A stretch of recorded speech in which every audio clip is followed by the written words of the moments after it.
بسم اللہ الرحمن الرحیم۔ سردی کا موسم ہے، اور سردی کے موسم میں عموماً جسم میں خشکی ہو جاتی ہے، ہاتھوں میں، جسم کے اوپر، پاؤں میں۔ تو ایسی صورت میں اگر انسان وضو کرتا ہے تو بعض مرتبہ خشکی والی جگہ پر پانی صحیح طرح نہیں پہنچتا، اور اسی طرح بعض مرتبہ غسل فرض ہو گیا، جسم پر خشکی ہے تو اس میں بھی بعض جگہ خشک رہ جاتی ہے، خشکی کی وجہ سے پانی صحیح طرح نہیں پہنچ پاتا۔ تو ایسی صورت میں جو ہے بہت احتیاط کرنی چاہیے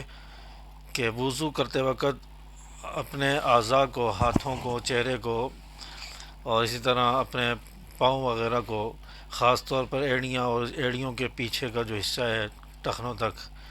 یہ حصہ بعض دفعہ جلد بازی میں انسان وضو کرتا ہے تو یہ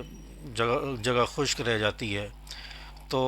ان جگہوں کو، وضو کے اعضاء کو، اور اسی طرح غسل کرنا ہو تو غسل کرتے وقت پورے جسم کو ہاتھوں سے مل لیا جائے تاکہ پانی جسم کے ہر حصے پر لگ جائے، پانی ہر جسم کے حصے پر پہنچ جائے۔ جلد خشک ہونے کی وجہ سے ایسا نہ ہو کہ جلد بازی میں وضو کیا اور وضو کا کوئی حصہ خشک رہ جائے جسم کا،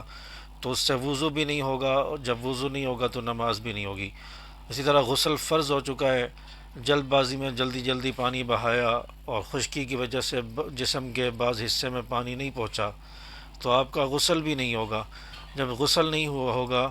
تو پھر آپ کی نماز بھی نہیں ہوگی، آپ کا جو ہے قرآن پاک کو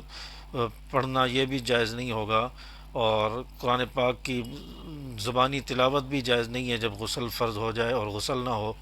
تو ایسی صورت میں موسم سرما میں احتیاط کریں، وضو میں بھی اور غسل میں بھی ہاتھوں سے اعضاء کو مل لیا جائے، غسل کرتے وقت جسم کو مل لیا جائے تاکہ جسم کے ہر حصے پر پانی پہنچ جائے اور کوئی جگہ خشک نہ رہے،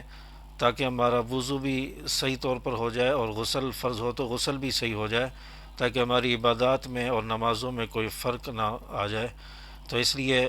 اس مسئلے کو ذہن میں رکھیں۔ موسم سرما میں عموماً یہ چیز دیکھنے میں آتی ہے کہ لوگ نماز پڑھ رہے ہوتے ہیں تو ان کا بعض مرتبہ ایڑی کی جگہ خشک رہ گئی، یا کبھی جو ہے ان کے ہاتھ کی کوئی جگہ خشک رہ گئی، یا چہرے پر جو ہے پانی صحیح نہیں پہنچا، کان وغیرہ خشک رہ گئے۔ تو ایسی صورت میں احتیاط ضروری ہے۔ اللہ تبارک و تعالی ہماری نمازوں کو، ہماری عبادت کو قبول فرمائے۔ السلام علیکم ورحمۃ اللہ وبرکاتہ۔